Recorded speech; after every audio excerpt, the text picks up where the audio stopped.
Hello, Tigran. How are you? Hello, Jang. Thank you. Very good. Thanks a lot. And thanks for the meeting. Thank you so much for taking time to join my channel. It's my honor to have you here. And before we begin, let's start off with some icebreakers. Is that okay for you? Absolutely. Yes, sure. All right. Okay. Number one, singing or dancing? Singing. Ah, okay. What kind of songs do you like to sing? Oh, I like to sing classical songs. All right. Okay. Opera or these kind of areas, etc. Wow. Okay. So you're a classical man. Okay.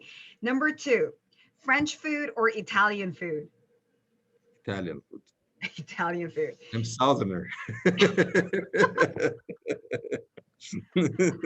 Okay. So Tigran, any specific Italian food that you prefer? Seafood pasta. Seafood pasta. Okay. In Napoli. Okay, with calamari and yeah, so this is di mare Well, frutti, yes. right? Mare di Yeah. frutti, right? Yeah. Mare di frutti, Okay, yes, exactly. got it. All right. Number three, when you are stressed out, do you usually solve it by yourself, like stay alone, or do you usually talk to a person? I prefer talking to people, to my parent, well, my mom or my wife, my friends. I like to interact in such a situation. Wow. Okay. So you like to get feedbacks from your friends and Definitely, family. yes. Yeah. Wow. Okay. All right. Moving on. Number four, winter or summer? Wow, summer. Summer. Okay. Yeah. You like summer. Armenian summer and Lithuanian winter. That's Okay. So now it's summer for you. It's winter. Well, I like both. Actually, I like both. I like winter, but the winter should be like winter, meaning it should be a lot of snow. It should be cold, and you know, it's pleasant in such a situation. And summer should be warm, you know, sunny. So I like both if they're genuinely such, because there are situations when you have winter, which is very warm, and you have summer, which is very cold. So I hate this either the summer or the winter. But if you're pushing me to answer one of the two, then I would prefer summer. Okay. That's great. Moving on. Number five, coffee, tea, or Coffee. wine, beer? Coffee. Coffee. All right. So coffee for you. So wine or beer? Beer. Beer. Okay. I'm a diplomat, but I prefer beer. Okay. You're a diplomat. You prefer beer and coffee. How many cups of coffee do you drink? Per day, I close to 7-8 cups of coffee. 7 to 8. A day. Yeah. Okay. A day. Yeah. A day. Okay. Yeah. All right. So with sugar or no sugar? No sugar. No. Okay, no sugar. Without Only sugar. black. Without All right. Okay, black great coffee. to know. That's great. Okay, we can feel that you have a lot of stress, right? Sure. Okay. This is, by the way, this is the second cup of coffee. It's 10 a.m. here, and this is the second already. Okay, so like 6 more to go.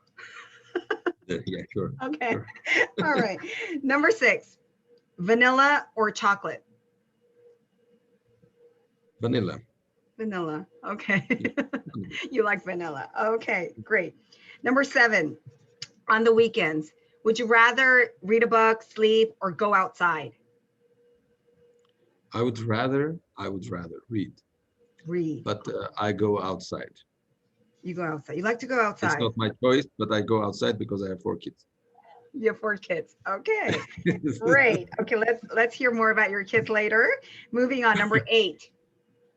Since you're a diplomat, history or math? History or? Math. Which subject do you Math. prefer? Yeah. Well, history, of course. History. Goes without. That's the easiest question. That's the bonus question. That's the bonus question.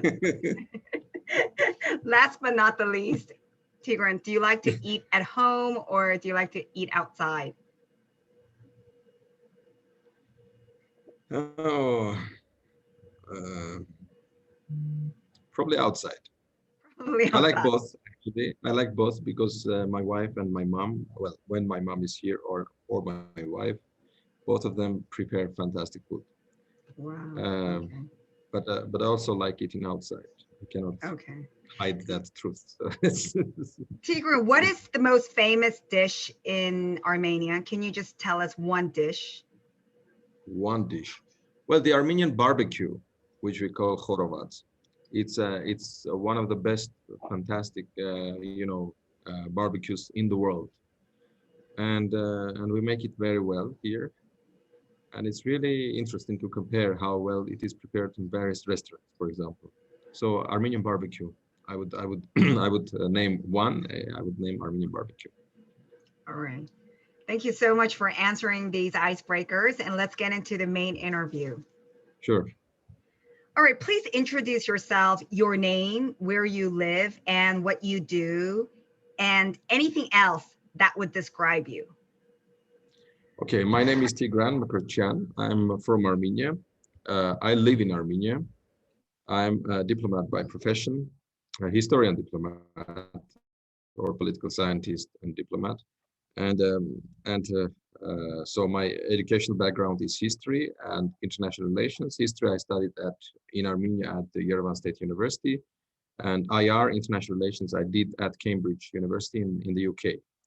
So eventually, initially I was involved in think tanks and research, basically, research think tanks for a number of years. And after a certain period, my work was noticed by the foreign service professionals, the minister and deputy ministers, and they invited me to work at the Ministry of Foreign Affairs in 2009, which I started basically since 2009 December.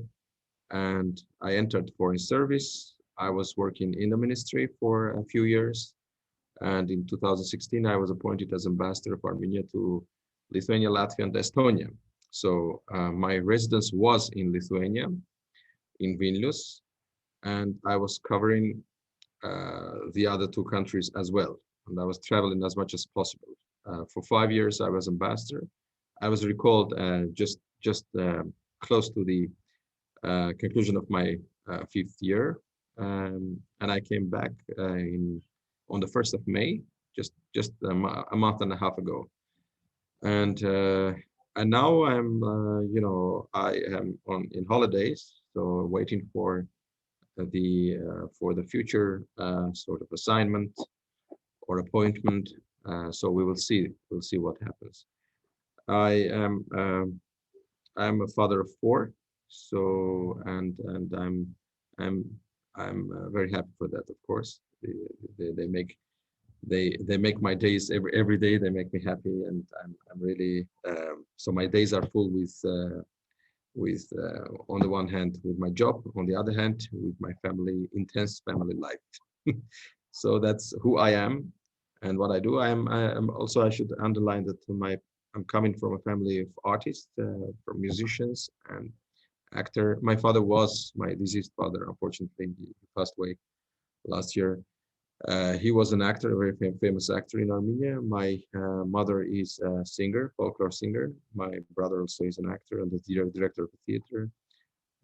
So I'm coming from such background, which has impacted my life in a way very much, because I have underlined in my activity cultural diplomacy a lot. So when I was a diplomat, cultural diplomacy occupied a lot of my time, and it was the best means that I was communicating my country's history, culture, messages, through culture. So, and this has impacted also on my family, and because my eldest son, which is 12 years old, he loves acting and dancing and music, and so he's very much in it. So he's not becoming a diplomat, it seems. So he sticks to his grandpa's and his uncle's profession. So that's who I am and what I do. I should also say that, well, you'll ask probably questions about the World Vision program, so I'll answer in that context. Otherwise, if I were not asked such a question, I should say that the World Vision Youth Ambassadors program has impacted greatly on my on who I am right now, because I started to believe that it's possible to become an ambassador and to impact the world, and impact the region where I live. Try to make peace. So this is what the program made such a great impact since '98. Wow. Amazing story, Tigran. Wow. And since you're a diplomat and you have been a real ambassador to Lithuania, could you tell us some memorable events that you actually encountered and you had to solve through justice and reconciliation? Mm. I didn't understand the second part of the question. So anything that you encountered during your real life as an ambassador that you had to use the skills that you learned in the World Vision Youth Ambassador Program, which our theme in 1998 was justice and reconciliation. So could you just share us any episodes that you encountered?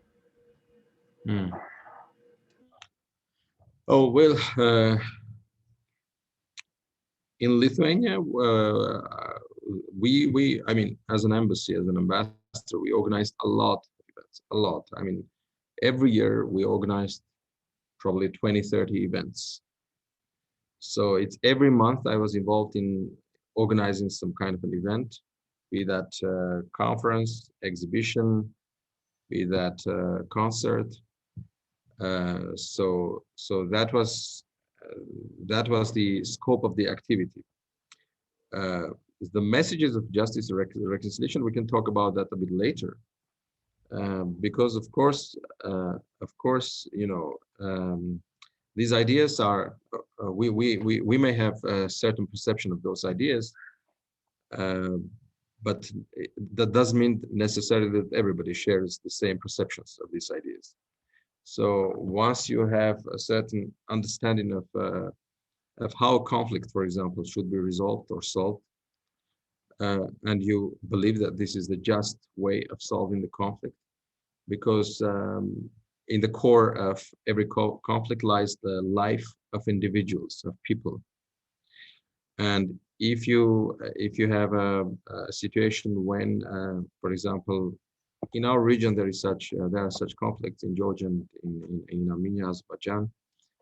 I don't want to politicize this talk, but you know, we have each of the peoples have their own perceptions and understandings of the solutions of the conflicts, and we try to present these understandings to wider audiences. And as ambassadors, we try to present how we understand, how we imagine this conflict to be resolved.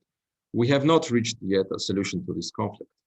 Unfortunately, this conflict in Nagorno-Karabakh, especially, is in 30 years has had 2, even 3 times of sparkles of violence. So that is to say, war, with interchanging successes. So in the beginning, the Armenians had success. Currently, the Azeris have had success. But of course, we need to find a solution which should satisfy the interests of the peoples of Armenia and as well as of Azerbaijan. So that means to find a compromised solution. So when you're saying justice and reconciliation comes when there is a just solution to conflict. If there is an unjust situation, when one party feels that it has been undermined, that it has lost, that it has been degraded and you know, humiliated, then you cannot find a solution to the conflict, and you cannot find a reconciliation to that effect. So I've organized a lot of events dedicated to the people of Karabakh, to Artsakh, which we call in Armenian Artsakh, and I presented the life of Armenians in Artsakh, in my region, in my countries. So I cannot name any one specific event, but there were several. I mean, for example, once we organized a visit of a musical group, folklore instruments coming from Artsakh, and who were presenting music to the audience. There was no political message in this. This was to say that there are people living in this place who have their own music, who have their own attire, who have their way of you know, living, and this is what needs to be acknowledged. by everybody. When one of the sides in any conflict denies the existence of the other side in these areas, then you cannot have a solution to the conflict. So we need to work on this much more. We need to explain to the societies, to the leaders of the countries, that what matters most is the human life, is the individual life, is the society's existence. And thinking about only territory, that this territory is mine, that territory is yours, this territory should not be yours. Okay, we can think this way, but then we cannot eventually find a solution. So this has been, this kind of events presenting the lives of Artsakh and Karabakh in Lithuania has been something that I have encouraged, that I've supported in organizing. So that's basically partially answering your question. Wow, I thought you were going to talk about like really big words. I mean, I thought you were going to use big words, but I feel grateful that you have mentioned the word individual life, right? So we have to touch base on individual's life before we talk about territories or borders. Yes, I totally agree with that, because that was what I think Papa Chen was trying to say as well, that we have to seek life's common ground, right? So my next question I want to ask you is, Tigran, how do you seek life's common ground? So how do we touch individuals' life? Well, every individual's life is a value in and of itself. So once we deny this to the others, once we try to impose our own way of thinking and living on the other, we are entering into a cycle of conflict with that individual or with that society. So be that a social approach or an individual approach to live in, we have to put aside, the point that we can or should impose our way of living on the others. So what we have to accept in order to have a common ground for living, we have to accept the other's rights, and the other, of course, has to accept our rights of existence, of living, and the way we live, the traditions that we have, the culture that we have. One should not deny the culture the other has. So, for example, in the World Vision Youth Ambassadors program, one of the most valuable things was that there were 53 in our year in 98, 53 young people with 53 very different cultures from different continents, but also from the region, very different cultures. And in order to move forward and have success, this group needed to, every individual in the group needed to acknowledge and accept the other's culture. And this was what Papa Chang was basically trying to make happen, and which happened. So this is a very important, extremely important thing to realize also on a global level, on diplomatic level. So can we accept the other's culture, and can the other accept our culture or our identity? So once we seek this, once we try to reach this, then we will have success. But I believe from a political point of view, for such an understanding, we need to have open societies. If the society is closed, and if it's an authoritarian regime, if it's it's not non-democratic regime, then we are facing problems usually. So I think this is extremely important. For the ideas that I'm talking about are realizable in a country, in a society which is open, and which has open access to information, and they're all the basic freedoms in existence. If those freedoms are not respected in that society, or by the leadership of that society, by the regime or country or government, then usually you would face problems. For example, we were a group of 53. Each one of us was an individual. We were not representing the government or anything. And each one of us understood right from the first day that we are all equals. We are all equal. We don't have, none of us has any superiority over the other. our own identities are all, special. They are all different, but none of it is more important than the other. So this was very important because this was feeding, we were feeding each other in making the world a more beautiful place, this group a more beautiful group, which would be, of course, possible if there was such a thinking also amongst global leaders. But in such a situation, on the global level, on the world level, on the political level, you don't have this situation because countries don't think that they are equals. Usually, according to every country thinks measures its own economic, military, and other potentials and compares it vis-a-vis the others. And second, the regimes, the governing styles are very different, and this is, of course, a major impediment to come into a peaceful coexistence among societies. So I hope I am not complicating too much. So that's good. So yeah, that's my taking of your question. Wow. So first of all, let me just summarize this. Life itself has values. I really totally agree with that. I relate to that. So the moment that we start not denying the other opponent, then we are going into conflicts, which we all do. We criticize, we judge. I mean, the minute we see somebody else, we start judging, we start denying. I think before we accept, I think denial comes before. I think prior to acceptance. I mean, within the countries, I mean, it's even like countries to countries, it's even worse. So you're saying that this kind of sort of relates when the society is open and has a democratic system, right? So what happens when you have a closed society and it's not democratic? What do you do? How do you approach? One of the first very important aspects of this is that in an open society, you have a more or less developed system of education. Because education is key to finding a solution to every issue in life. So if an individual is half educated or educated dogmatically, I mean that, the state is saying that you should learn, this is the truth, and there is no other truth.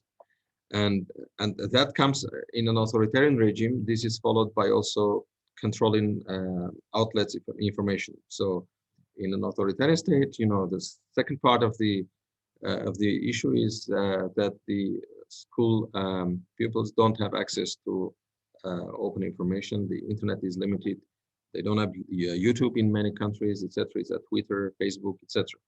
So one is dogmatic education. Second is limited resources of information. So those two combined are brainwashing individuals in our society, are making them think the way the state thinks. And since the state, in such situations, in such countries, usually external threats are, external threats are aggrandized, are sort of exaggerated in order to make sure that the regime keeps on sticking to power. So society becomes brainwashed. It becomes totally different. It's very unfortunate. It's very miserable, of course. It's very bad. But this is how conflicts in various parts of the world are sparkling, because people are not getting enough education, and education is key. And for having a good education, you need to have an open society. I think that's my certain belief. Okay, so education is the key and the answer to education, and of course, freedom of information. Definitely. All right. Okay, freedom of education. These are interlinked. Right. Yes, and we need to have access to the right information. So we got to know how to differentiate what is right and wrong, and and we have to accept individuals' lives. Okay, acknowledge them. Wow. Freedom of information is vital. For example, During Soviet period, there were a lot of books, for example, that were forbidden in the Soviet Union. In the Baltic countries, I participated in one interesting exhibition, which it was an exhibition of banned books, and that was amazing. You know, the amount of the books that you would see, how many of the books were banned in the Baltic countries by Soviet authorities. The same could be said in Armenia, of course, during the Soviet period.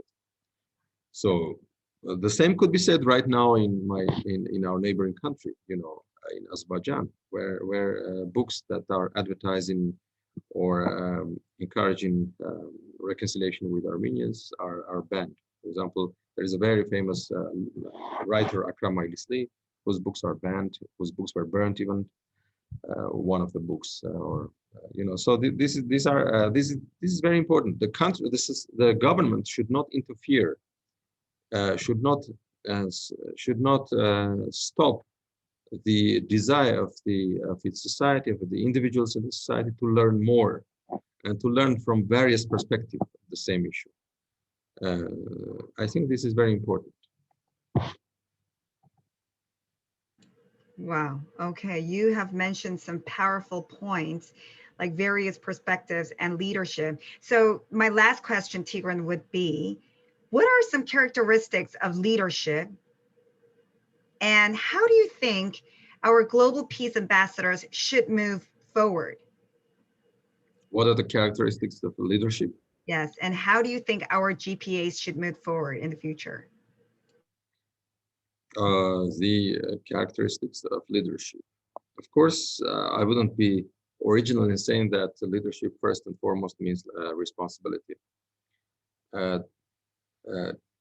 Taking risky decisions, because it's easy to be a leader and satisfy the society in the short term, but then you're becoming a populistic leader, and this is not in the long term, in the medium and long term even.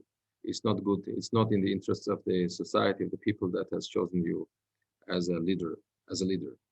So the leader should be able to take decisions which are at that in the short, medium, even long term, of course, may seem non-popular, but are in the best interests of the group.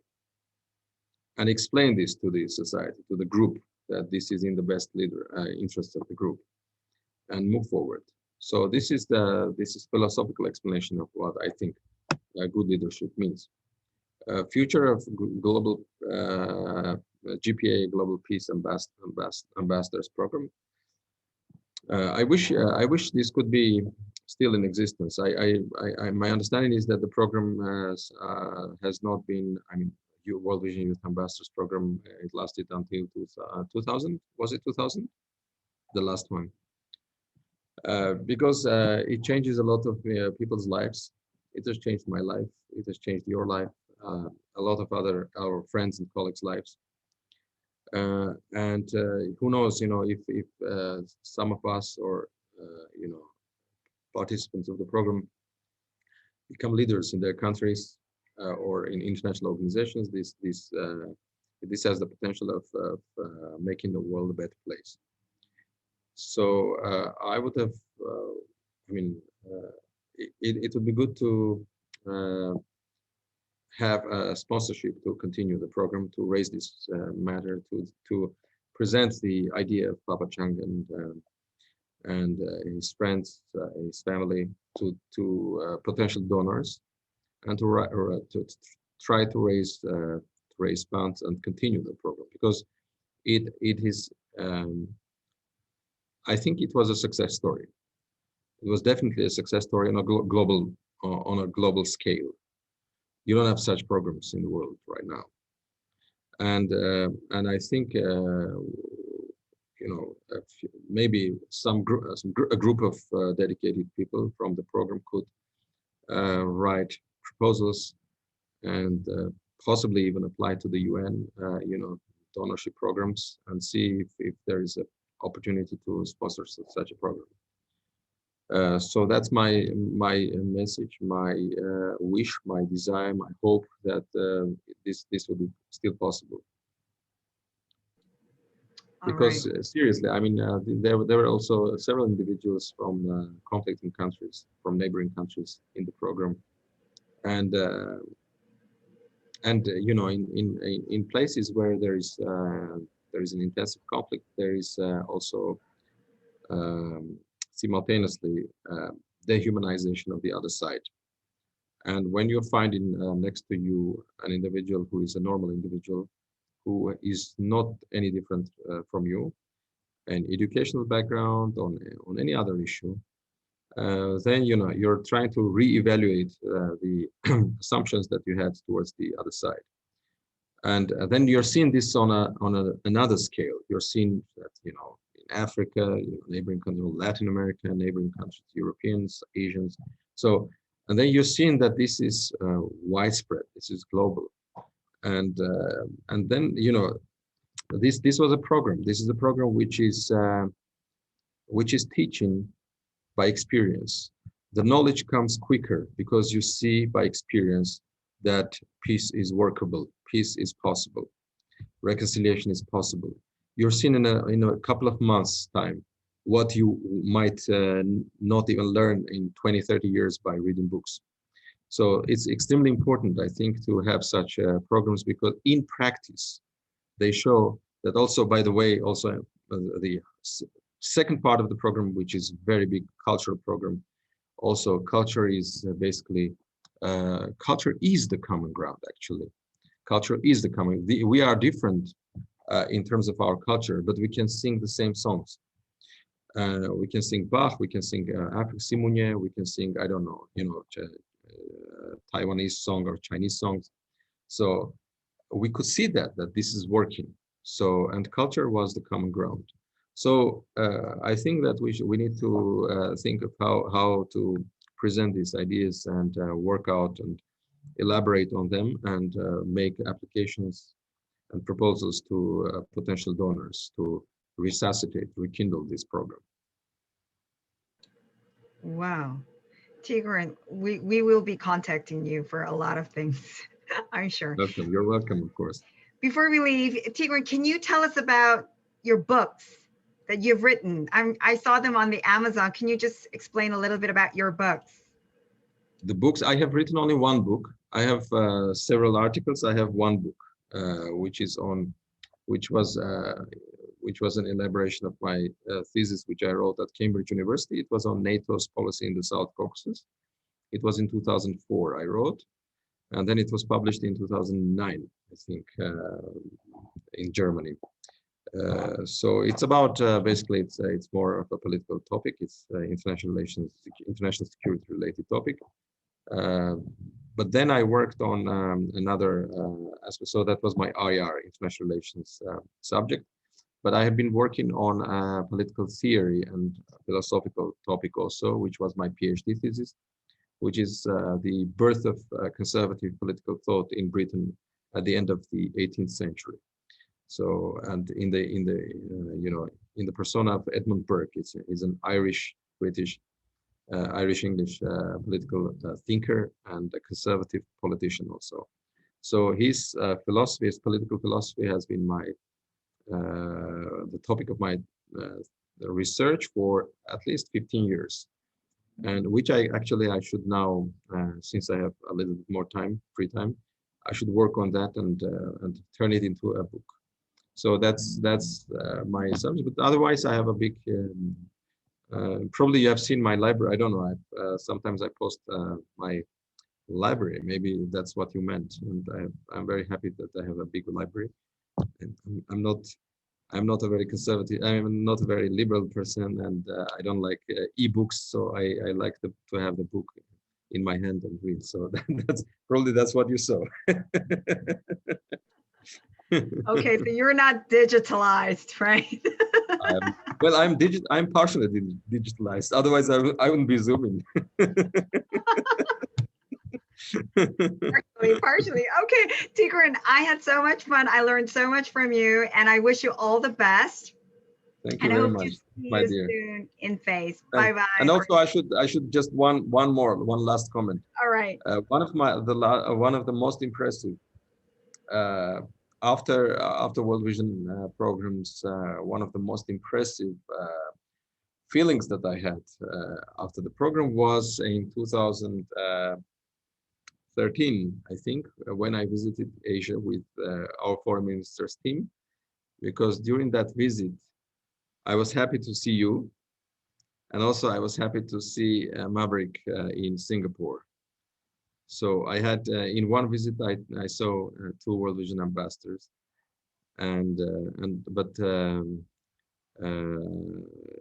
so that was really great. But I was trying to see other ambassadors. Sometimes I was succeeding, sometimes not, when I was traveling in other parts of the world. So thank you very much for everything, and thanks for keeping up and for remembering me. Thanks a lot. Thank you so much, Tigran. Hope to see you in face. Have a good day. Bye bye for now. Bye. Thank you.